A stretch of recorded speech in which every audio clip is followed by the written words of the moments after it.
Hello and welcome, Smash community. As part of 5 Days of Melee, we are going to have a TO panel hosted by me, the Crimson Blur. And joining me here today is four of the greatest TOs in the Smash community. At the top left, we have Aiden, and right next to him is Kevin Deere, two Pacific Northwest TOs who've done a lot. Aiden also works for Beyond the Summit and has done a lot of work with them. Kevin runs Battle BC notably. To his right is Craig Eden, also known as Cone, has run the air tournaments out in Europe. A lot of cool tournaments. I went to one once. It was dope. And then Sheridan to my left, who runs Genesis and has just run tournaments for like 15 years. If you are unfamiliar with me, you should probably leave the stream because you probably don't like Melee that much. Okay, anyway, I want to ask you guys a bunch of questions. I know we don't have forever in time, but I want to ask you guys a bunch of questions. I think my first question, and I think it's maybe my most important one, is like I feel like TOing as a thing and as an endeavor, especially with all the recent Nintendo news, has proven itself to not be like the most cost-effective use of time. But I think it, as at least for me personally, taught me a lot, right? And I wanted to talk about why do you think TOing has been worth your while, and what have you learned from it, and what is like the grandstanding takeaway of like why you do this at this point? Like what's the point? So let's start with you, Aiden. The very basic answer to this was from before I got started in this, I had an idea that I wanted to work in esports. And now, if we journey to where I am, I do have a full time job in esports. So that's kind of at the foundation of it. It's literally my full time job. It aligns closely with this passion I've held for a long time. And that's the day-to-day reason I do it, is I work at Beyond the Summit, and a lot of what I get to do there has to do with working with Smash. So a lot of people, I consider myself lucky in the sense that they may not get that benefit of they have to come from whatever they do day to day and then pursue this on the side, or maybe they never wanted it to be their full-time gig in the first place, and that's also the case for a lot of people. So in my situation is this was kind of an alignment with a long-term goal I had anyway. And then the other reason is I think with my whole path in TOing, with every event I held, or the reason I started Emerald City, for example, or the reason I wanted to do Dome Park in the Grass was I always saw things that I didn't quite like, or things that I saw could be pushed in a certain direction. And I, especially when I was younger, always told myself I could just do this fucking better. And I wanted to do that. And I think that is still a huge piece of my drive today, is things can still be so improved upon. And not only that, it's tied to this game and community I have a deep love and affection for. So it's almost out of this that inner fire, inner drive is still there. I just really want to get my hands into it all and create something that I know hasn't been done before, and push the medium of tournaments forward. That, I think that's kind of at the core of why I still want to do tournaments. So I think it's pretty much between those two things. All right, Kevin, what do you think? Why do you do this? Yeah, I do this because I don't know. I was thinking about it as well. It's why I even started running tournaments. Kind of like Aiden said, there was the opportunity to. There was just stuff that we could push even further. For me, it was literally my scene. We lost a big TO organization. No one was really hosting tournaments. I started hosting tournaments. I just love the atmosphere that we're able to create. I love the community. I love the people I get to meet. And I found that as a TO, I could create those kind of experiences. For me, when I run an event, it's really about I can create a really kick-ass experience for the people who attend my event, and I love those experiences. So just trying to figure out ways I could do that, and TOing gave me a platform to do so. I never woke up one day and was I'm gonna be a big TO and run these crazy events. But then as I started to TO events, what I realized was there is no ceiling. Nobody's ever going to tell me, no, you can't do that. So it really just became if I put my mind to it and I really wanted to put something together, especially in the Smash community, I could do it. And those feelings of pushing myself further and further and accomplishing even bigger goals and that kind of thing, that's why I still TO at least. Like, I think if I ever stagnated or hit a plateau or hit a ceiling as a TO like a couple of years ago, I would probably not have moved forward. But the thing is, in our Smash community and just in gaming and esports in general, there's so many undiscovered frontiers. Like the envelope still has so far it can be pushed, just like Aiden was saying. And that's what I'm trying to do these days. And that's what keeps me going as a TO, is that still so much cool shit to do, like we're doing right here, right now. And I love the experiences we create. I love attending other really cool events, and I can do the same in making those events for others. I actually, just to add something quick onto that, I think something really interesting about Kevin's story is like how closely we align. So like other than us, there's also who I consider like the third pillar of like Pacific Northwest Melee is Contra or Connor, who Sheridan is also very familiar with. And we basically like in the three cities, like in Vancouver, Seattle, and Portland, basically have the same arc of like kind of coming to events like and initially getting introduced to the community that was kind of run by this like old guard of TOs and like a what I would call like a pretty old fashioned way. And then us all kind of like stepping up and fulfilling this role of oh, well, I don't really understand like why things are done this way, or there was like this huge like need to fill in all three of those areas and kind of the region as a whole, and we like all did the same thing or followed the same journey in like each of those three areas, which I think is like really interesting. Like you don't have to get into like the full history of it by any means, but if you look at the TOs in like BC Melee, like before Kevin started running stuff, it's like there needed to be someone new. And I think it's really interesting how like between the three of us and like just through our shared region have this like really similar story of like coming in as these like documentary kids and then stepping up to the plate and like thinking like, oh, this is like what we can do with the community and like events next. So I just wanted to throw that out there. Sick. I know Sheridan can say this too.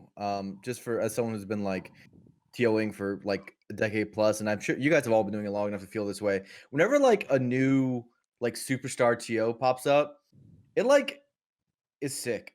Like it makes me feel really good about the world and the direction it's heading. And there's a lot of times where I need that. I need to know that the world's heading in a good direction.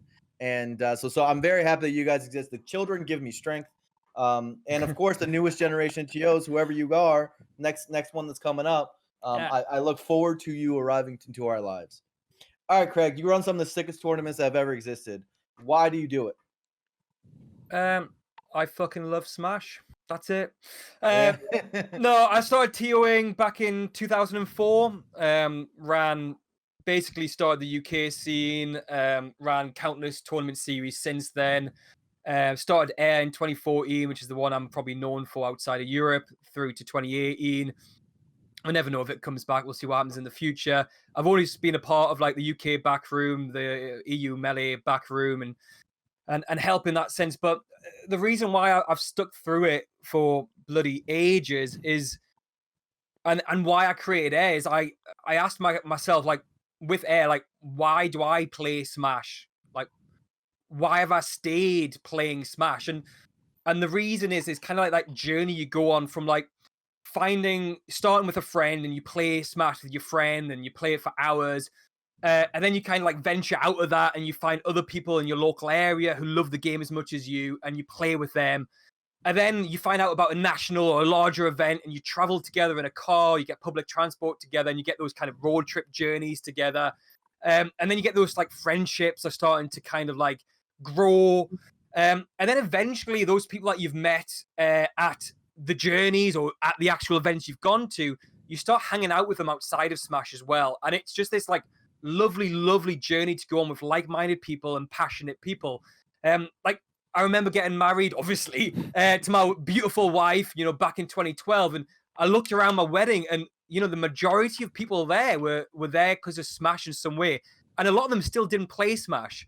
A lot of them were still big Smashers. But I'd made these long-term friendships. And what I wanted Air to be is a way for people to do that as well, to either start that journey or to see those friendships that they've made through that journey on a yearly basis. Because Europe, obviously, we are spread across Europe, many different countries, so we can't see each other often. So to me, I just really enjoy providing that platform to allow that to still continue and for new players to come into the scene and to find that, and old players who still want it, they have a place to come back to.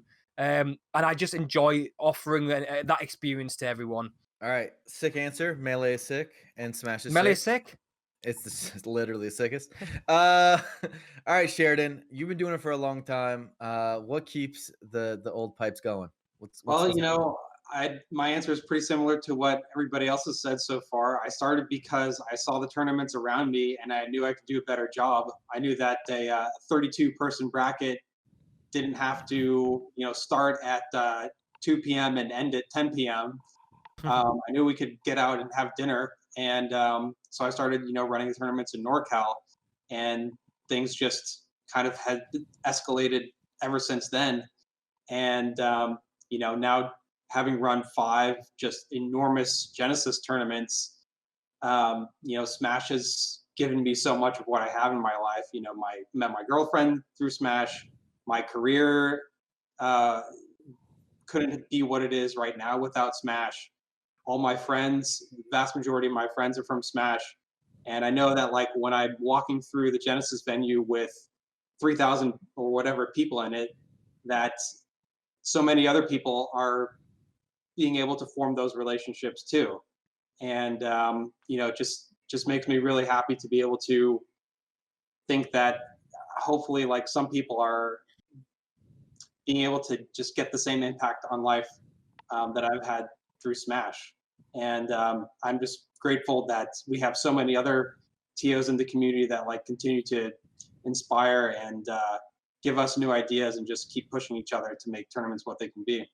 It's a weird thing, right? Because you do it long enough, and I think there is an aspect of what Kevin said. It's like you want to make something new. I really do think event hosting is an art form. I really think that like you're able to express yourselves in ways that you wouldn't see on the outside. Whether it's like how you make your graphics, how you make your art style.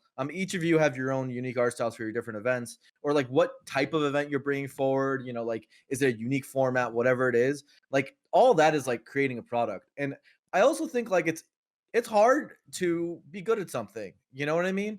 And I think when you're in it for a long time, you start getting pretty good. And it's the feedback loop of it is really positive. And of course, there's the social feedback loop where everyone loves it. So there's a little bit of that. But ultimately, for me, like it comes down to like, yeah, I want to see Melee succeed, but I really just want to see the people that are playing Smash and who care about it. I want to see them succeed as like human beings. What's funny is that like as Smash grew over time and we started seeing some of the people actually succeed, like Mango started doing well, it brings a lot of pride. But all that made me want to do is want to see like, hey, can we get, SFAT to be stable and all these people like to be living good, and like can we make these guys like have careers and all that stuff. So for me it's like a lot about what we can do for each other. But anyway, so yeah. I mean, there's definitely like a part of me that's that feeling when you just do an insane 0 to death combo on somebody. When I see 10 a.m. pools at day 1 start come in on time perfectly, I get like the same kind of feeling. Yeah, we had 9 a.m. pools at Air. Yeah, I just gotta say the high that you get when you're running a tournament and everything's running like clockwork and just feels good. That wave that you ride, like I haven't gotten that feeling in my day job, in gaming, just anything other than DO. It's actually so sick. Literally, like even I know this will sound weird for a Smash player, but even like the best wins at a tournament don't feel as good to me as the post tournament. Like the post tournament high is actually when you host one and it's sick and you have the after party. Or if you ever, I always host an after party nowadays because I like the circle of people who are happy post event because it makes me feel better. It's almost an after party for me. I'm just like like everyone's just having a good time, and it's like the cherry on top. But there is that feeling. There's some people out there I feel like after they host events where they're like, oh man, I have to like hibernate or something. Usually how I feel is like, dude, if I could spend the next 3 days of my life doing the exact same thing, I'd do that. Like in general, that's usually how I feel. Like as tired as I may be, I actually think it's so sick that I just want to do it again. One more personal question while we're talking about like how it affected you guys and what's the point. Obviously there's a lot of hours that got put into these sort of projects, and it's hard to balance life and work. Craig, you got a kid. Aiden, 2. you have you got a young upstart esports career. Sheridan, lovely girlfriend. Me, I don't do very much, but and Kevin, you're a mystery to me. I don't know what you do, but I know you do it well. So the question Homie I worked have, at Microsoft. He's Yep. full time at Microsoft. Yeah, I'm dude. a software engineer at Microsoft, and I have a family and girlfriend as well, so it's tough. okay, you have a family, incredible. So okay, the question I have to ask is like, how has first of all, how accepting has your family and social circle been? Everyone has a different answer to this question, and like, how have you been able to balance it? And also, like, do, how much do they know about it? Like, what is your exposure in terms of like your inner circle in your life, like outside of Smash Circle? Like, where's the Venn diagram at for you guys at this point? So I wooed my wife on our first date by telling her I was top 10 in the UK at Smash. Oh, so got you a wife. Oh yeah. That's pretty good. That's pretty good. I don't think it was that, to be fair. But yeah, since the get go, my wife's been fully aware of everything to do with Smash. It is just part of my personality and has been part of our lives. She's very supportive. She's done every tournament event with me. She comes to the event. She helps out. Air One, we had 110 people stay for 3 days. It was basically like, no, sorry, this was Smash Needs You. So back in 2010, I ran an event which was basically the European equivalent of the revival of Melee. So we had 110 people stay for 3 nights at a residential center. So it was kind of like the blueprint for what Air became later on. And my wife cooked all the meals for all 110 people for the entire time, which was insane. Three meals a day, 2 snacks a day. What? Shit. What? Yeah. That's a lot Like, of food. It was nuts. So yeah, she's just been amazing. She's been supportive the entire time. I couldn't have asked for more from my wife in that sense. I'm like, we should have her on. She sounds like a sick TO too. Insane, So that's pretty She's good. cool. She's pretty cool. Yeah. So The crossover for me was kind of interesting, like looking back, because I was getting into so there's like a program in Washington where you can start going to college when you're in your junior year of high school or your third year. So I was doing that, and for ages, like, and to my to my parents, like, I would say pressure and also their encouragement, I was on the med school track. Like, that's what I was gonna do. And this is like had kind of been in the cards for like a long time, as long as it could be when you're like young, I guess. And that summer, and this is before I got into Melee, this is the summer of 2013. I was already like into competitive video games in like a loose sense. I was like playing a lot of League. And I had a school thing in Los Angeles. It was like for this business club or something. And at the convention center that weekend, coincidentally, was MLG Anaheim 2013. So this is the year before Melee came back. And I went in and I was fucking sold. Like, the energy in the room and the screams of the crowd, like, I want to do this. Like, I want to work and like do stuff like this. And after my first quarter at school, which is also the quarter that I ended up watching the documentary in, which was like the end of 2013. I came to my dad at the end of that like quarter of school, and I basically like pitched him in our kitchen, like, I want to pivot my career to this, and like, here's why it's viable. Showing him like filled arenas of like League fans, because that was like the cheater way back then. It's like, League was the only thing filling the Staples Center. you didn't tell him it was Smash. Yeah, Very yeah, smart. and I it like wasn't, that. and Smash wasn't necessarily embedded in the career dream at the time. Like, my foray into Smash had just gotten started. But basically, I convinced my parents that this was like a viable career path, and that like a foundation of that would be like business or something. Looking back on it now, honestly, I think my degree is kind of a load of shit. But it helped, or like I checked that box or whatever you want to call it. And that was kind of the beginning of that process. And then it was funny over the years, like, my parents were always like pretty encouraging, or thought it was cool. I was kind of like going out and like doing my own thing with these events and stuff that I started hosting. But my dad would constantly ask if like if Smash was like the right path, if like Smash was like my way into this, because he was worried about the ceiling of the game without actually knowing anything. He was just like, yeah, is this like the right game? Like, is it like big enough? And it's really funny that he like was concerned in that sense, because like he really didn't know like that much about it. And he was kind of right, to be fair. Like the likelihood of it panning out was probably pretty low. But that was like always their concern. And I think like their support and interest in it has always been like what I've told them about like the industry, or like what I've told them like excitedly about the events I eventually did run. And they're supportive now, you know, like they're happy to have like a kid that has a job and like graduated, you know, like that's about as well as it could have worked out. And like they've never been anything other than like pretty supportive. And then I think the more interesting crossover has always been like my friends. So like in college, my closest friends were people really like not involved in Smash, or like involved in it in a small degree because I introduced them to it. And I kind of kept like my two like social worlds of like Smash and like I guess like normal college life kind of separate, not like by intention, but just like by the way it kind of happened. And it was really weird because like I would just like be working on video game events or like disappearing for weeks at a time, like to them, without really understanding like the scale, I guess, like of what I was working on. And I never really like sat them down to like explain it to them either.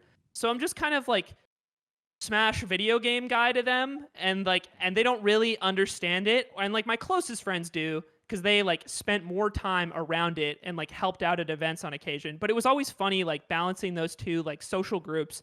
And like one, I think like in retrospect still even now doesn't really understand like what I'm working on.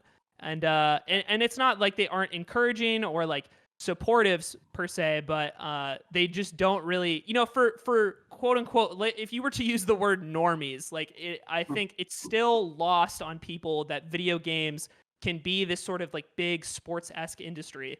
And that's something that I hope like keeps changing over time. I think it gradually is, right? Like as esports becomes more and more relevant. Yeah, I mean, I think for me, it's really cool that like when I look back at my time in the Smash community, I've always had at least some circle of people around me who like hyped me up a ton and like gave me a lot of support and fully understood the gravity of like what I'm doing, and having those people actually really helps. I can imagine all of you guys have someone at least who you think of that like, oh, it's like really obvious your wife has been so crucial in this. I mean, for me, my career in Smash as a TO started in high school, and my best friends were my crew. They were the ones who helped me out with things, like just helped me put on my events and stuff. And when in university, I mean, going into university, I had a really interesting opportunity. Like in high school, in addition to Smash, I was really into League. Like League is my intro to esports, and League was super hot back then. And like I was like decently involved in League, but at the end of grade 12, I had this decision. Like I was going to UBC, the University of British Columbia. They had an established UBC Esports Association. At the time, it was like one of the coolest esports associations in North America, if not the world. Our League of Legends team had won like we went to Korea and we beat the Korean teams, our like collegiate League of Legends team. Like we were like hot shit for League of Legends. And I had this opportunity where like going into UBC, I'd already been talking to the UBC Esports Association about both League of Legends and Smash. And so I had this choice where I was like, I could go down like into the League of Legends route and like join the League of Legends team, this already established department, or I could start the Smash Bros department, because UBC had some Smash players and stuff, but there was no like Smash department. UBC didn't have these like big tournaments or anything established there. And like I had a girlfriend at the time, and like she was pretty torn on it, and she'd been pushing me towards the League, but then I was like, nah, like I actually love Smash. I'm going all in on Smash. And like I don't look back at that at all. So I started the UBC Esports Smash Bros department, and throughout my whole university degree, I was just so immersed in Smash Bros and had the UBC Esports Association, and like all my best friends were from there. And then in my actual personal life with like my family and stuff, that crossover didn't happen till a little bit late as well. Like my brother and I played Smash growing up. He had never attended one of my tournaments, but the first tournament of mine he attended was Battle BC 1. And like he came, he participated in everything. And when he realized that I'm like the top dog, if that makes sense, and like everybody in the room is like looking to like me and I put this event on, he like really understood. It was like an eye-opening experience. I just remember like when we got home, like him just telling my parents about how big this stuff is, and just getting that support from my family this entire time. They never really understood the scale, but when they actually came to my events, they were like, "Holy shit, this is huge," and like this could mean a lot. And then now my current girlfriend, like we met at a Smash Bros tournament. She is super into Smash through me, and it's been really cool to see her like get into this community and like understand the gravity of, understand how much potential, understand just how much goes into it. How like as TOs we put so much of ourselves into this stuff. So having that rock now in my girlfriend has been really essential for me to especially move forward, especially when things are getting harder with like COVID related stuff. When Battle BC 4 got canceled, I was just like super bummed. So just having support through that is huge. Kind of giving away my age here, but I was already in grad school when I started playing Smash, and even older when I started running tournaments. So like I was already an adult at that point, and my family is just like, oh, that's nice. You have a hobby. That's great. And it's kind of the same thing as what Kevin said, is I don't think they really realized like how big of a deal this was until they just decided they would stop by Genesis 3 and just check it out and see. No big deal. Yeah. My first major. Yeah. So they went to Genesis 3, and yeah, now you can just understand just by seeing the pictures of the venue, I think, the scale of that operation. But it's just, I've just been kind of an adult the whole time, just doing whatever I feel like doing. Of course, my girlfriend Kaylee has been always very supportive, especially since we met like at a Genesis.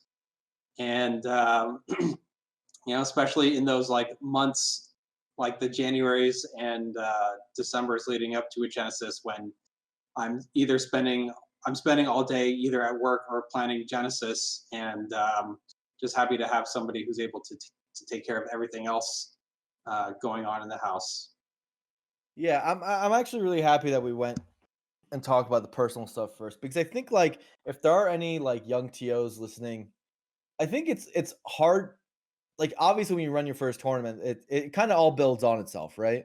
It's hard to understand that like um eventually it starts being your entire social circle, or a large part of it. It starts like branching out and becoming more of your personal identity, and it doesn't become as extreme to say like, well, I'm not sure if someone can truly understand me, a loved one or whatever, until they get this part of it, because it turns out it's just so much of it. It's so much of what you spend your time on that it ends up becoming that important to you.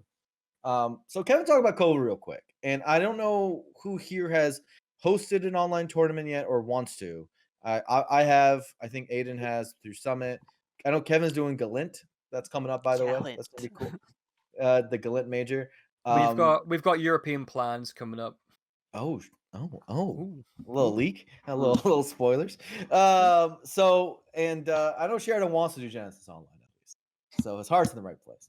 And so the question I have is like, all right, so in this time during COVID, I actually am shocked. I made this Twitter thread about this. Melee viewership is somehow up 5%. Now, overall Smash viewership is like miserably tanking because Ultimate's down, and overall most esports are down. So it's not like we're special in that regard. And it was that was like their first full year. So let's be a little charitable here. But overall, it's been really hard because without in-person tournaments, that's usually like 75% of our viewership. But online events have somehow managed to make up a lot of that ground in the meantime. And some of that viewership is going to the home streams, which I've been really happy about. You're seeing like guys on weekdays get like 2-3K playing through their like POV point of view of playing an online tournament, right? Like this is like insane. Yeah. I don't think people are talking about it enough. Like that is not normal for us, or even to any. Like sometimes Mango got like 1,200, 1,500 viewers playing Melee over the last 5 years. But it was not normal for people to get these sort of numbers. And so it's funny. The answer to how to make home streams entertaining was actually tournaments. But it turns out people like to watch tournament Melee, right? Mm-hmm. And I think like it's hard to answer this question for Ultimate in particular, because their net plays maybe not as entertaining. But when Hungrybox plays in, he does get better viewership, even with their experience, right? The worst online experience. So I think my broader question is like, okay, we worked a lot on making online tournaments a thing now, right? When things go back online, how do you expect us to, and how do you want us to at least, properly integrate online into what we're doing? Do you think we should just stop? I hope none of you say No, yes to that. Thank you. no. So what's the future of online like long term when even when LAN's back? And also, what is the future of LAN now that Slippy exists? That's like it's the double, you know? They, Right. Yeah. if done properly, they should complement each other. Mhm. Sorry, Sheridan, did you want to say something there? Go ahead. Who was it? Yeah, I think you should, if you're part of a TO team, you should be talking to other TO teams within your region, whether that's continent size or whatever. We are doing in Europe and thinking about, well, when we get offline, and now that we've got online, ultimately the two of them should be working together, so that you should be trying to um, create an online culture of players regularly competing with each other, that also compete in the offline events as well. And then hopefully that those who experience Melee maybe for the first time via online, we also pull them into the offline events. So to me, I definitely would not be dumping online events. And if I had an established brand, which I do, and yourselves do, I would be looking at running a major online and offline event in tandem across the year. Especially if you did your online event 6 months before your offline event, kind of feeding into it. So there's plenty you can do here. Yeah, we need to establish the online to offline pipeline for players. Mhm. I think there's definitely a few challenges with that though. I think one of the big things is when you're playing online, you just press two buttons and you're playing somebody, right? When you go to a tournament, you are limited by the number of setups available and the skill level or skill distribution of the people there. Mhm. And getting enough setups at a tournament has always been like a challenge for that. So I think like I don't know. Do you think I'm right to worry about like the attention span or just like the expectations of online players for just being able to just play immediately once they start coming to offline tournaments?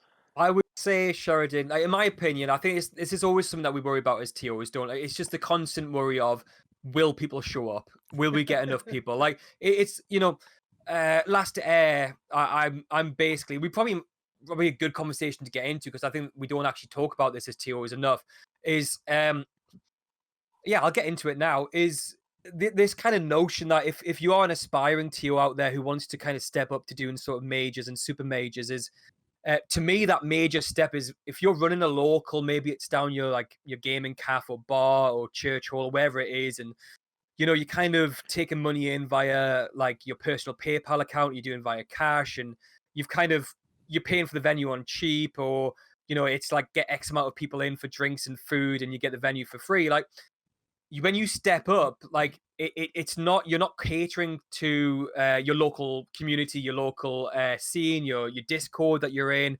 It's not people your friends, your acquaintances you see on a monthly or weekly basis. Like that step up is from it being a hobby, and this is how I see it, to a business. Mhm. And when we were talking about balancing things with our the rest of our other commitments in life, like our family and so forth, is one of the hardest things I found when I kind of went from early airs to mid airs, is trying to get people to understand that I'm now basically doing a part-time job. And when you make that step up, you're now operating as a business. And there's so much that needs to go into that, from the obvious thing to like, you need to legalize yourself as a business, whether you're registering yourself as some form of company, sole trader, or another legal enterprise within your within your country. And then obviously opening a business account, doing proper bookkeeping, and we can just cycle through that through to insurance, public liability, event insurance, business insurance, and so forth. All that comes into play. And ultimately, like your Sheridan like was saying there, is that the biggest worry is, are we going to get the numbers to break even and obviously hopefully make actually some sort of a profit? The crazy idea of a TO is actually making some money from this. It has to happen. But obviously the worry is, like, and I agree, Sheridan, is people going to turn up? Because when I signed a contract like 2 years ago for Air 5, I was putting my name as a sole trader to £55,000. And I need that to break even at least. So it is scary thinking that online events now exist and that maybe might encourage people to stay at home. But I'd say that those who are involved in Smash pre-COVID and pre-Slippy will still turn up because they've got the Smash bug. My point of view, totally agree with everything you've said there. I think one really important distinction that we need to like make or at least bring up is like what a tournament is and what an event is versus what Yeah. just like a bracket is. I think the value prop of these online tournaments that I've seen so far, at least, like these these weeklies that pop up and that kind of thing, the value prop of that event is very, very different than the weekly I'm running at a bar or a monthly or a regional or Genesis or Battle BC. The value props of these are totally different, right? I find that a lot of these online tournaments are really just that. They are a bracket. They are a form of organized, good competitive play where you can get some money potentially, get like a thumbs up. But the value prop of an in-person event is very different as well. It is the social aspects of it, getting to hang out with people, getting to run money matches with people. Just there's so much else, right?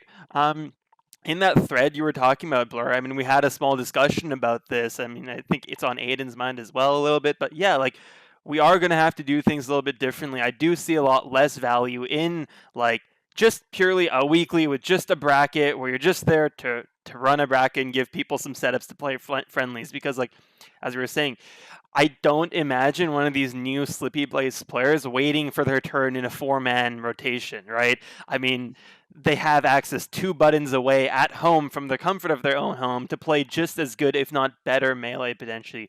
So, making that distinction between what an event is and what just a bracket is going to be important for people who want to continue having their offline events be successful. I think that these two communities can complement each other, and these two platforms can, as Cone said, like, complement each other and run in parallel just fine and feed into one another and whatnot. But in real, like, to be totally realistic, I do see it being a hard time for just your run-of-the-mill weekly when things come back to being able to go in person.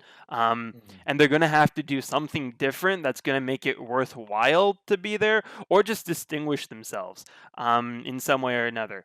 I think one really interesting conversation that we're going to start having once things come back to in-person is how we handle ranking and stuff like that, especially like local PRs, right? In Ultimate and Smash 4, there were always the situations of Wi-Fi warriors. There were really good players in your local community who just didn't attend events, but everybody knew, like, that person is so good. And if they did show up to an event, when they did show up to like a monthly or regional, they would like top 8 it or whatever. In Melee, we have like so many of those being created right now. And when in-person events return, I can see a lot of those like not going to weeklies and stuff, but then they'll just come and wipe every monthly or whatnot. So we're going to have... Go ahead. Yeah, sorry. I guess the counter argument to that is if we get ranked, at least we'll have a way to gauge their skill level versus the offline players that we know and how they're competing versus them. So they're unlike, well, Ultimate doesn't really have the ability to do that, does it? So in that sense, there will be an indicator. And back to something that we were saying before as well, like, I guess if you're grinding, like, and I see this at the moment because I'm in like every EU Discord that exists. You see players who are grinding literally like the Finnish, the French, the Portuguese, the Italian, like every country basically has a weekly every week, okay? And you see the same players grinding them. These players are going to want to turn up to a 500-man tournament. You know, that they're not going to be grinding and getting like wanting to get that good. Yeah, there might be the exception, of course. But a lot of those, when they are those big events, they're going to want to turn up to those big events. You're not grinding to get that good, not to be able to like actually compete in with a large pool of talent. So I think we will see a lot coming over. The structure of the scene, like, whether we, want it to or not, is just going to shift. Like, I think it's going to be more similar to a traditional online esport in that a lot of Yeah. competition and grinding and growth will happen in these online settings on ranked ladders or in, high value, I guess like high value, like online weeklies. Like, I think the one in the best spot right now is probably TMT, which is just like the perfect online competition format, I think. With weeklies like those. And then it's going to be hard. I think it's going to be really, really hard for weeklies when we come back. Yeah. Like it's weeklies will not have the same place that they used to, because that sort of lower stakes competition, even though it's on LAN, it's not necessarily going to be worth it to drive 30 minutes to that anymore. And for a lot of people, it already wasn't. So it's like now it's even worse. It's like now I have to do the 30-minute drive and not like increase my rank at home or something. Like it's getting worse for weeklies. And I think what's going to happen, and what TOs need to lean into, is probably kind of unify in regions and have these online events or online competition build into things like monthlies and regionals, more infrequent, larger places that are considered higher brow, like competition, that we like build up to through the online events that we have. I think ranked will change. I have the image of just an insane grinder bringing their laptop to a tournament and just getting on the ladder in between Yeah. tournament matches. Yeah, I've actually done that at a major before, where I had my laptop and I would Course you play have. Dolphin on my laptop. Yeah. I would just because there was no setups at the pool and you couldn't play friendly, so I got on my laptop to warm up. And yeah, like I totally think people will do Dude, that. Uncle Punch between sets, like prepare for your next matchup. Yeah.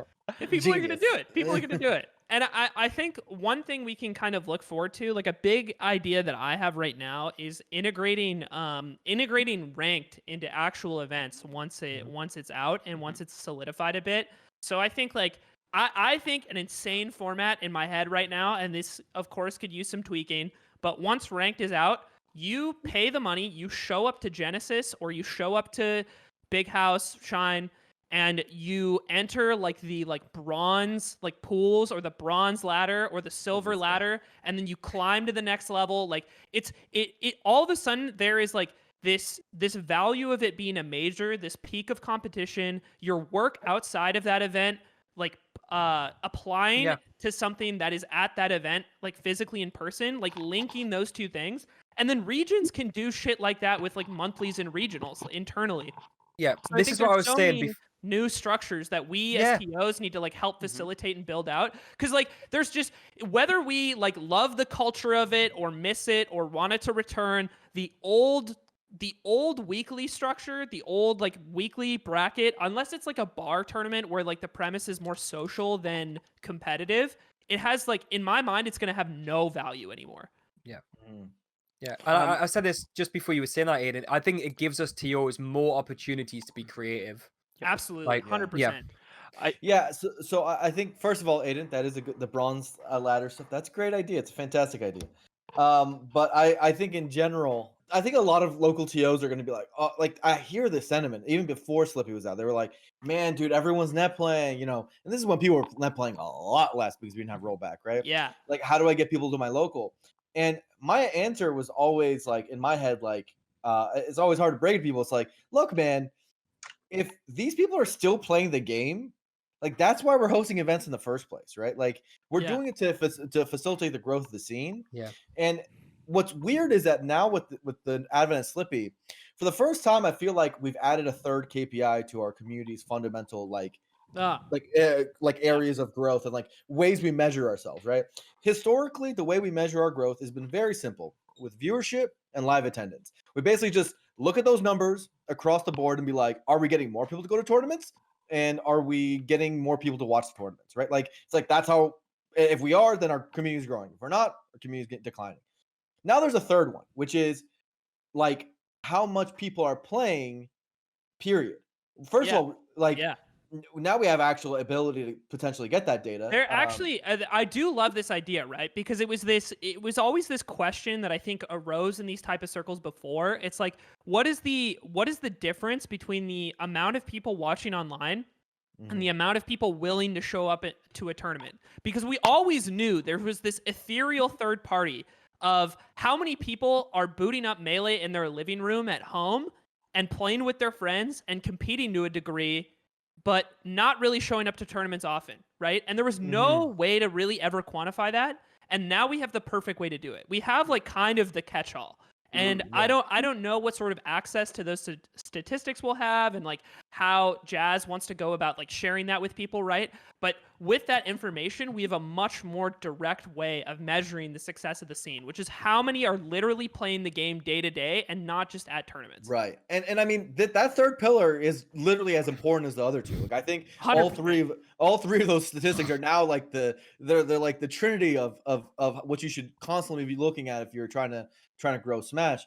And so for me, it's like what I can say for a fact is that there are more people playing Melee. Obviously, we don't know Nintendo's numbers for Ultimate.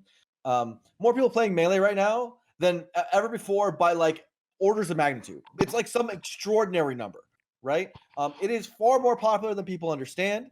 It is like it would blow most Steam fighting games like out of the water. Like it is actually comically popular. Completely. Anyone who goes on Unranked knows this. You literally can go at 4 a.m. and still get 20 people ping matches. instantly, yeah. It's like you when you're getting those matches against people with low ping, that means there must be so many people playing, right? And there are so many people playing, right? Like it's an extraordinary number. You'll play for hours, you won't get matched up to the same guy, and you're quitting out like after one match every time. You know, it's like some extraordinary number of people are playing. Yeah, I mean, I think I would love to get better numbers around that. Like to Aiden's point, right now for transparency, like that's not a thing that they've made out yet that we don't know perfectly, but we do know it's a lot, right? Like that's that much we know. And so like that's great, and I agree with you that like those locals that were basically just like getting an event space, putting up some tables, and telling people to bring setups.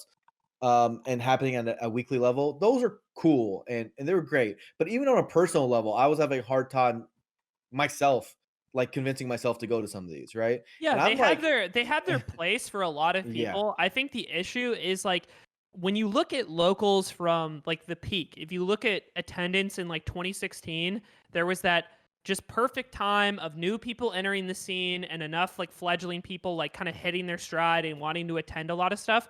But most people, like regardless of how you could possibly convince them, cannot attend a local every week or almost every week for years on end. It's just not possible. Like even if you're driven, even if you do want to improve and compete still, like I stopped going to locals like in any frequent capacity a long time ago. Like, and it was because, there's just a lot of other things to manage, and it was more fun to work towards like going to major events and playing net play at home. And I imagine a lot of people are in a similar boat, right? It's these old style locals, like no matter how much you iterate on them, will always run into the problem of over a long enough period of time, there is not enough incoming like consistent incoming new players to fuel the stable attendance of those over time. Right. And that's why we saw, and I think like, I want to say before Ultimate came out, and those few months before Ultimate came out, dude, the weekly numbers were bad, dude. It was like you were looking at major regions in the world, looking at their weeklies, and some were getting like less than 10 people. Like it was insane, right? And albeit that speaks to like some other factors as well, right? But even after we come back to Slippy, it's like I don't expect things to pick up very much from like the 20-ish person, weeklies we were getting in pretty major areas. Right, and I think, go ahead. Yeah. So I, as well, like if you look, especially in Europe anyway, a lot of the people who are doing like weekly net play tournaments are those who be running those weeklies anyway. And from a kind of TOM point of view, like logistically, which one's much easier? It's so much easier. All tournaments with Smash is you almost have to do nothing. You literally just let it run and you go to like. You can have one guy maybe moderating moderator requests, but for the most part, like you don't have to do almost anything. Yeah. I'm not It's hauling crazy. TVs in my car on a weekly basis. You know, it's Yeah. That's a bit of an elephant in for the room 10 people. that we're gonna have to talk about at some point as a community is like CRTs and stuff like that. Because when weeklies resume, all these like online players and stuff who are exclusively online players, it's gonna be a really different experience for them when they go back to CRT, Melee, and stuff. And even as a TO, like before COVID hit and before Slippy, like I started getting my Melee, my Wii to HDMI's. I had like 48 of those ready for Battle BC. Like Battle BC this year was supposed to be all monitor Melee, high quality monitor Melee. Like we're gonna have to make a shift to a scene and decide something around there. I know it's like a really big topic, so it's A few tournaments have experimented with it. I mean, we did Genesis Red in 2017 with all monitors, and so like we kind of know what the problems are, and especially with Slippy, like now we know like a lot more advanced details about it, like all the settings that polling. need to Yeah. happen. Yeah. So I mean, you guys are bringing up good points, but like CRTs, all that's gonna be bold new question. I haven't played on CRT for Melee for like 8 months now. Like Yep. Yeah, same. it's disgusting. I've never not had a CRT in my bedroom. Like I've always had like, okay, here's for the newer consoles, and I always had a CRT and I had a PC. That's always been like the classic Blur bedroom setup. Like I always like to keep things in my space. I always have a living room, but I always put all my crap in my bedrooms. I like to have it next to my bed. But I haven't played. I literally took the CRT out of my room. It's in my garage now. And like that's kind of crazy to me. Like that is, I don't have a Trinitron in my room. Like I don't even know what that means to me anymore, right? And like that's crazy. So, this actually brings up a point that I think we should talk about, right? Like, so we're talking about potentially having to move to monitors, which I really do think is now we're really up into it. Like the Craigslist listings, I had an old like script I used to run, which basically like searched Craigslist, crawled Craigslist for the word like CRT or Trinitron or like some keywords, and basically tracked. This is back when I was like trying to get the best deals, right? Was tracked like how often a post would happen. I don't have the current numbers, but what I remember is that like the 3-4 years ago when I looked at it, the numbers were always going down. As in every single month, without fail, there was less people posting about giving away CRTs, which shouldn't be a surprise because they're getting destroyed or given away in mass, and so like they're just not around anymore, right? So like this whole idea of like where do we source them? Like going to a Goodwill nowadays, you probably won't even see one CRT there. Like you used to No. be able to like go They to won't one take 'em. Goodwill. Yeah, They don't won't take 'em. Yeah. I think for all that's been said, one of the funny things and kind of the side of the argument I've been on for a long time is I was always one of the TOs that thought CRTs made things easier because people were more willing to bring them to tournaments. They True. were often, up until more recently, they were often like really cheap and just like laying around or for just straight out free. And then they're pretty durable. Like you didn't really need to care about them being banged up or anything. And then for most events, and especially I can think back to my like earlier tournaments, and especially like the first Dome Park, which really didn't have like a lot of like corporate sponsor sort of support.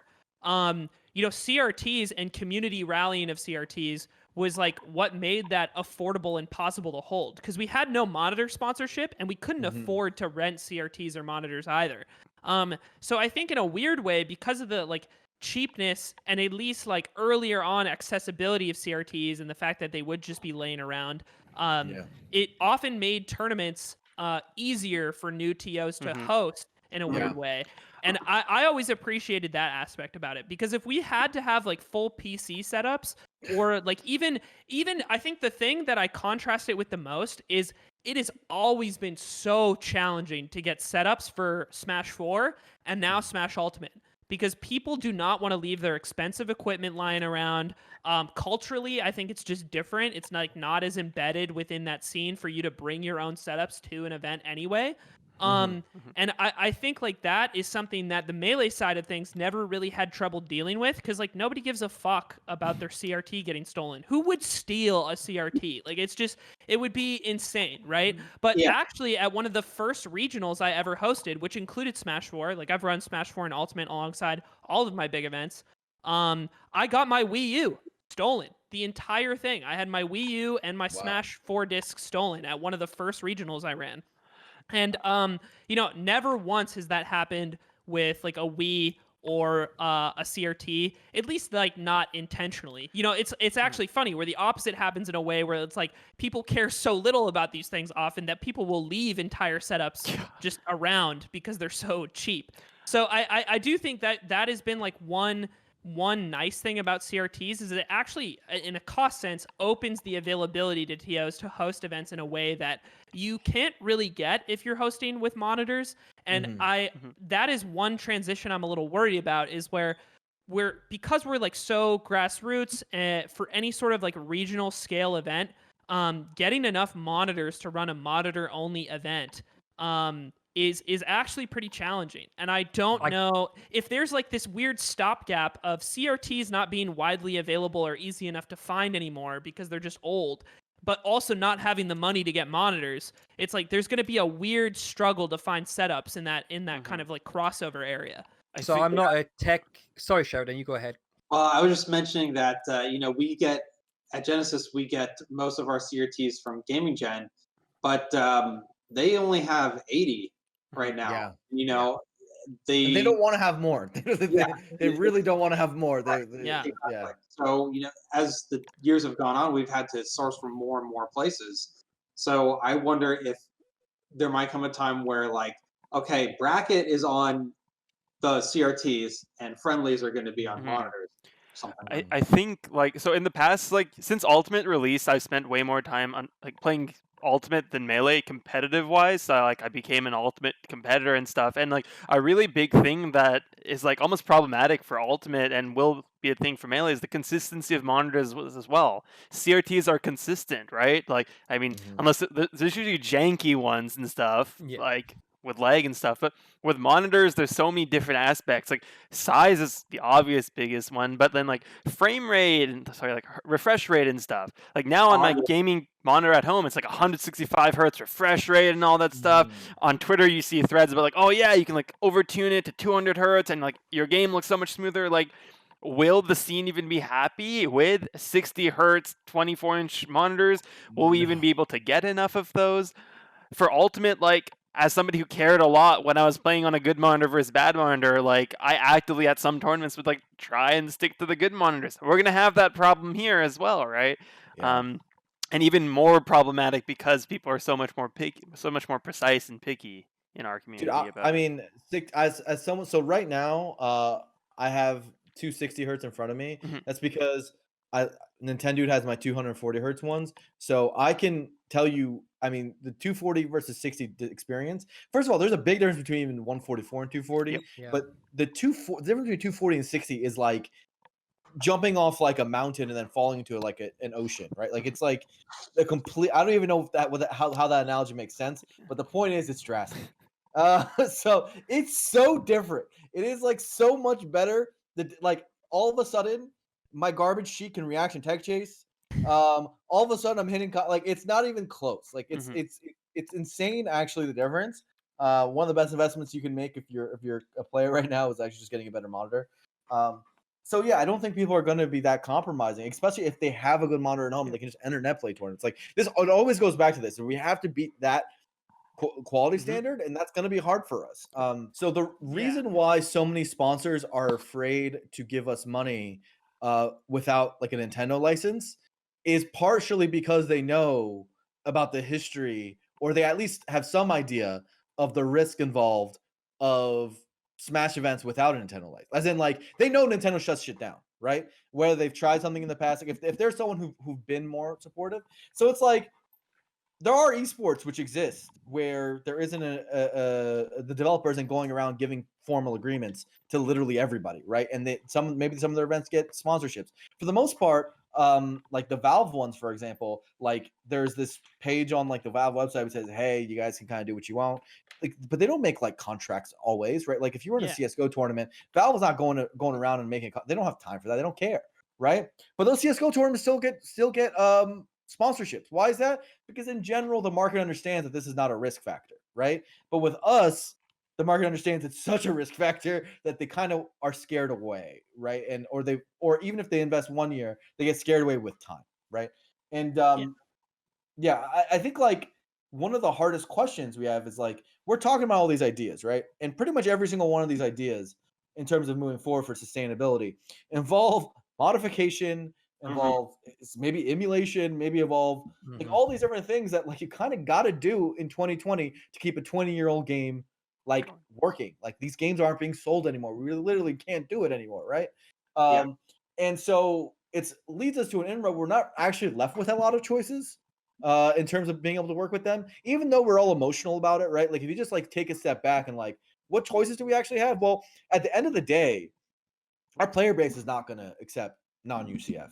I don't think so, right? And maybe they won't accept non-frozen stadium. Maybe they won't accept all these sort of like gameplay things, pull and drift, whatever. So that's one thing. So we're pressured on that side. Second of all, like in order to make our tournaments logistically feasible, like what we said before, we just can't be running on discs with 20-year-old hardware, like on a realistic level anymore. So if these things are basically like deal breakers for them, then I guess the deal is broken. Like we don't actually have as much of a choice as like we kind of make out. It's like, oh, either we go with Nintendo or we don't.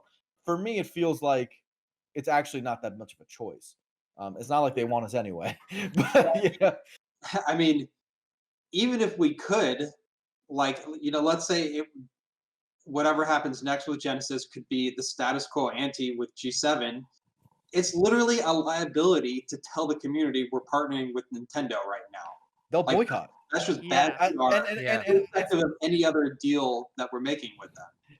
and not only will they boycott, I kind of encourage them to, right? Like I would view a tournament, even like Crossing the ones picket run by line. my homies, dude. If one of my homies did, and I want to say it over and over again, so if anyone's listening, I don't care who you are, you could be my best friend.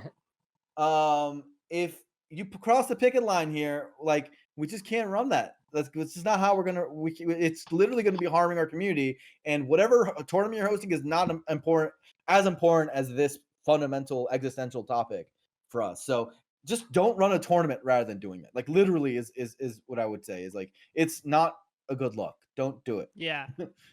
I'm not trying to. I don't want to derail like this topic or like the conversation as a whole, but I do think we've like run pretty long now, and I wanted to check in like where we're at or if Yeah. we like need to How much wrap it time do up. we got? What is you guys' past with Nintendo, and also like what do you view as your future, and where's your headspace at with just this core issue that's like clearly, the most important issue in Smash right now?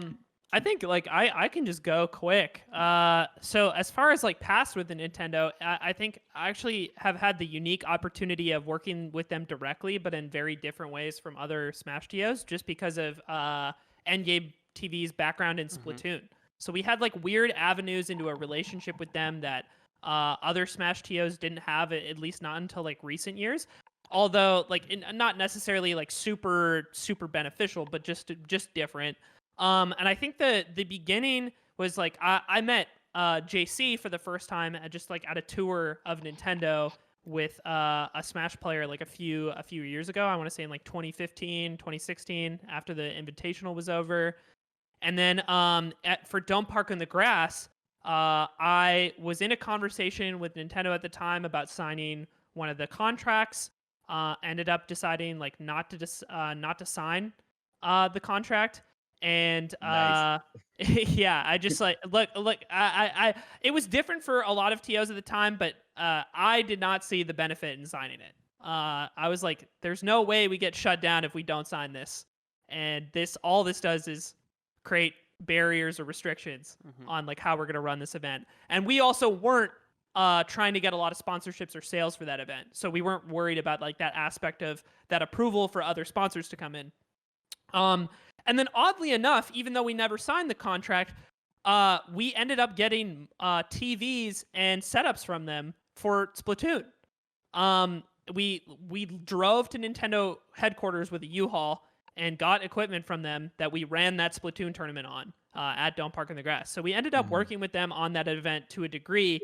without signing any sort of like formal deal, which was pretty interesting, or at least as far as I know. I don't know if someone else did something behind the scenes, but I definitely didn't sign anything. And then a few years go by. Endgame TV gets more into hosting Splatoon alongside Smash. Like if you were to give like pillars of the company, for everything EGTV did in Smash, we were a more prominent figure in the Splatoon community.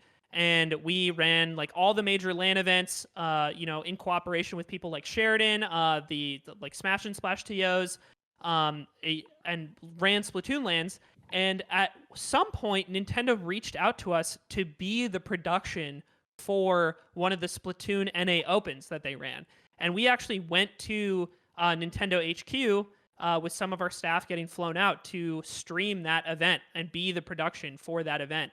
So that we've had like that unique opportunity of working for them as a contractor directly, and just because of the work we had done in the Splatoon community prior to that.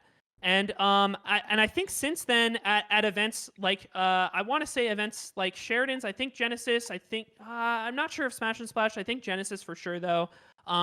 Nintendo has helped provide equipment or setups of some kind for the Splatoon side events. So that's always kind of been our relationship with Nintendo over time.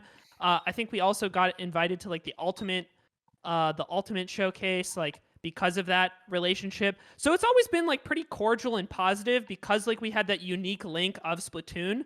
The support on the Smash side had always been like pretty absent.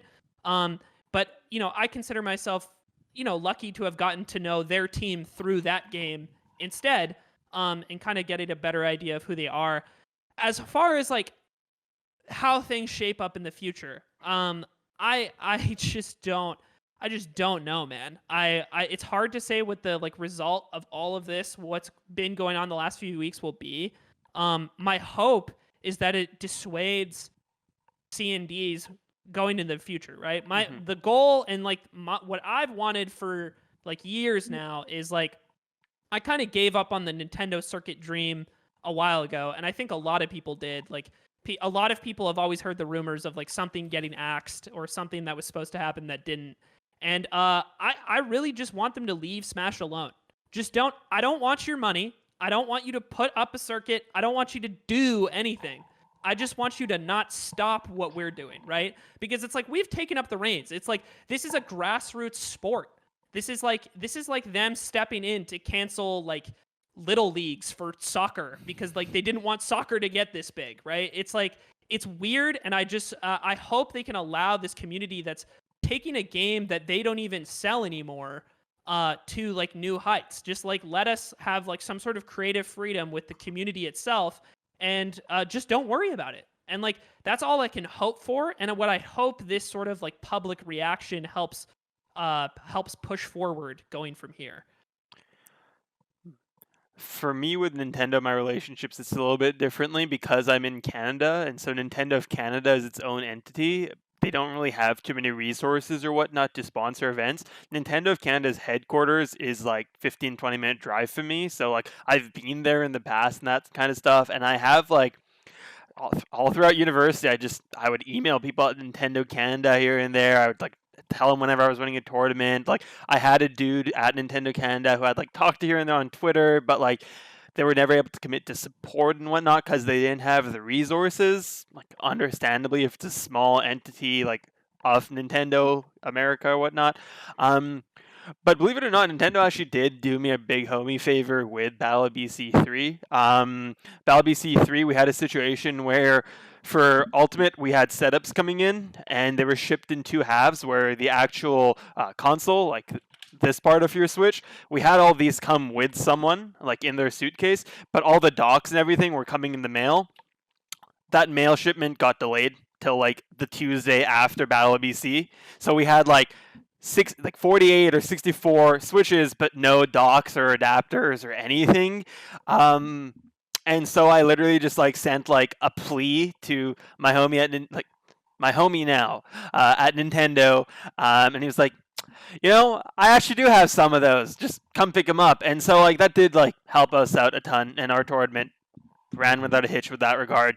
Melee players brought me their GameCube adapters from NetPlay, and like it worked well. So, and then from there, Nintendo established a bit of a relationship with UBC Esports. So, like, sponsored some of their events, gave out Switches and stuff. Moving forward, though, I think unless Nintendo like changes their tune entirely, like as Aiden was saying, like ideally we just want them to leave us alone, do our own thing, and if you really like just I don't know how I'd feel right now if Nintendo tomorrow changed their mind and changed their tone entirely, right? I feel like it would feel disingenuous to me. I feel like I've already been rubbed wrong because ever since this initial Big House thing, I feel every day there's some other instance when Nintendo just doubles down, triples down, just shows their intentions, right? Like my Twitter feed, I guess I'm in a bubble with the Smash community, but like it's just been a dog pile, and at every chance Nintendo has to do something good, they just shit the bed, and I have no clue how they're doing it so poorly and how they're just like making mistakes on the colossal scale that they are. But at this point, it does feel like the relationship is irreversibly damaged, and I don't think it's too problematic for us. As Aiden was saying, as long as they've shown that they're not going to CND us anymore, they're not going to hurt us, they're just going to leave us alone, that's enough for me. I'm not begging Nintendo of Canada anymore to like come pimp out my tournament, right? Like that's not the end goal of this anymore. At one point, it might have been. It would be sick, but yeah. Yeah. Yeah, so you mentioned Europe there. So, in terms of like Nintendo relationship in Europe, it's like per country basically. So I know the Netherlands has had a decent relationship in the last few years with Nintendo Netherlands, or however it's called. I know Germany, some of Germany's events have had the odd kind of like, free game as a prize from like Nintendo Germany, maybe a wee bit more than that. It isn't much though. In terms of myself, I've had absolutely no relationship with Nintendo since I started TOing in 2004 at all. But I've never sought it as well. I've never sent any sort of correspondence to Nintendo UK. But then Air was never developed as an event like that. I don't chase sponsorship. I'm not really bothered about it. Air is meant to be a pure grassroots event. I ensure my budget is afloat via the income we have coming in via our attendees, and I make that budget work. And that is why on the kind of you attend an Air, it does look budget, but we're trying to make that budget go as far as possible with the experiences we offer. I don't care about going after sponsorships. So in that sense, I've got no relationship with Nintendo. I don't want a relationship with Nintendo. I echo what everyone else has said. I just want them to leave us alone and let us get on with developing the community we've put all our time and effort into and that we love. Got my nice little T-shirt on here. Oh. Oh, yeah. I kind of want one though. That's kind of sick. Is there a Yeah. Marth one? Can we get a Marth one? What's going on? If you, it's by an Irish smasher called Rue. Just put No Really? John's clothing into Etsy or Etsy UK. One of them. Rue's, But anyway, Rue's the like, homie, man. yeah, he's awesome. But yeah, I Nintendo wise, yeah, no relationship. But I've never chased it, and I just want them to hack off, to be honest. All right, Sheridan, what were your thoughts, Mr. Genesis? Well, we've met all the people at Nintendo starting with Genesis 3 and have had a license from Nintendo since then. We still want to do something. We're still trying to figure out what we can do in the near future for some kind of replacement for Genesis 8. So I would prefer not to like risk their ire and talk about like things that are under NDA. But as far as like the future, I can't say anything different than what's already been said. One thing that I kind of want to avoid doing, at least personally, is like try to speculate about who's doing what inside Nintendo, who's on our side, who's not on our side, how much are they actually in it. Like, as far as I'm concerned right now, Nintendo is just a black box. I'm sure there's people at Nintendo that I like and would like to be friends with, and I just would, whatever they're doing or not doing is not enough. It didn't happen. I don't know whether that's because they didn't want to or they couldn't. Doesn't matter at this point. Moving on. I would like to just live our lives. That's really all we can do. I think that's a point kind of worth ending on, is like, for all that's been said and like what has been discussed. And some people would know more and some people would know less, but I think there are people at Nintendo who kind of like want to do the right thing, or like have the right idea in mind, or like know about our scene or have a deeper understanding of it. And I think like my perspective has always been that like Nintendo as a company, through the other business decisions they make outside of the Smash community, and perhaps like a just a different business culture, Mhm. makes decisions that like we do not really understand, and it is like a collective company issue that individuals aren't necessarily responsible for, and it doesn't fall to like the nearest Nintendo employee that right. These decisions, like, from my understanding of the company structure at Nintendo, these decisions like go through like a lot of like levels, and like high, like get cleared at like high levels of Nintendo. And I'm sure there are a lot of people making decisions that like affect us at the bottom in a ways that they don't even understand. And you can kind of tell that from like the other decisions they make as a company. Like, it's just like simple things like banning streamers that stream a game when it's like released in Australia, whereas like Cyberpunk right now has like the biggest streamers on Twitch with pre-order copies or whatever streaming the game already before people even have it. It's just like a very obvious like difference in like culture and how they approach things versus like other entertainment and gaming companies. And and those problems and those like complaints that we have don't necessarily fall to individuals at Nintendo that I would like to consider friends, and that Mhm. I've had good nights out with, like good meals, have enjoyed talking to them about just normal shit. I don't want to think that these are like fucking evil people Mhm. working at the company or something. It's just like there is obviously something like bigger going on in the culture of Nintendo that causes decisions like these to be made. Yeah. No one in the scene has like a perfect eye into Nintendo or even close, right? In fact, Yeah. very much the opposite. Everyone, it sort of is like a black box for just about all of us. But I have very obviously had like the most of a relationship with Nintendo, and even for me, I still can't piece it together to make a complete story. Like, I still can't analyze it. So what Sheridan's saying is very much true. Where like I don't know what or why they're doing everything, because there is no real logical explanation for their actions. I think it's mostly hard to figure out. Um, and clearly there are some people who are trying to make things happen. They don't Mhm. they don't just put like this whole Splatoon in a stadium thing like in their Switch reveal trailer, literally revealing their new console. Like, that is a big high level marketing decision that like gets approved by like the highest levels of in Japan and America, everything, right? And similarly, they don't make a competitive play. They don't hire people for this purpose. They don't run online opens. They don't do these sort of things without someone in there wanting to do something more than they have been, right?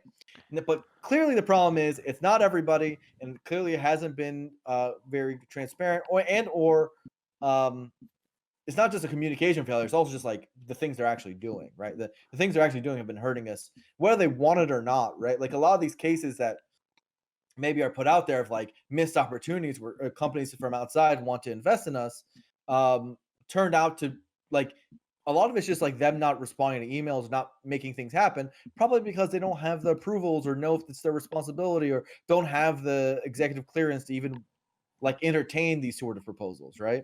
So hard to say. We don't really know, but I'm happy to hear you guys echo the general sentiment of Free Melee, which is just to hopefully we get them to leave us alone. Hopefully we figure out after this COVID stuff how to move on as a community and how to continue our growth for both for all the Smash games, really, for the entire community.